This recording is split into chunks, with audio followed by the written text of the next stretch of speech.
Yeah, I'd like to shift into sort of into your world, James. What are you seeing out there in terms of what might be holding some of these companies back from embracing some of these new technologies, if at all? I think I'll answer that in two ways if I can. The thing that's holding them back more than anything else is the lack of organization of either your documentation or your structured data that's going to help you get better answers from whichever prompt engine you're trying to get to.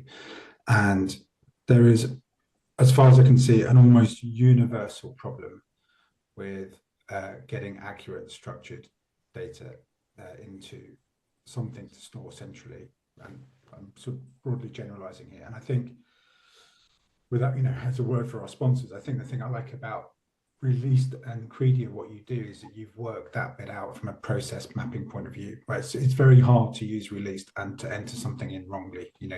You've got that point, and that's it's a sort of an underappreciated challenge.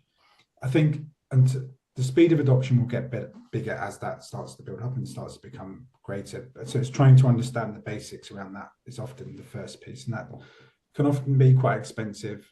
Although I personally think it's relatively cheap. I think the other thing is just that real estate is an inherently slow business, and up until now, up until sort of 2022, we had a period of low cost, right? So when you and I worked together, Sam, our GP was not profligate with money, but it was almost easier to hire another analyst to do something than it was to sort of work out the inefficiency with the process.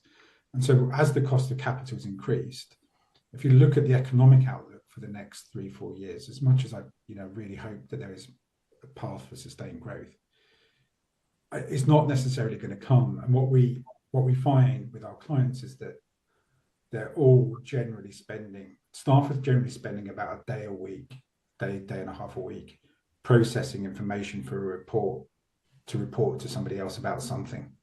And that time suck is actually it drags on inefficiency. And I think it's just crept upon us that we don't really appreciate how much time the average portfolio manager, development manager, leasing team spend on that part of reporting, especially as there's a correlation between when costs start to get out of control, you actually want to do more to control costs, so therefore you want to report more, and it just sort of adds to the process of inefficiency.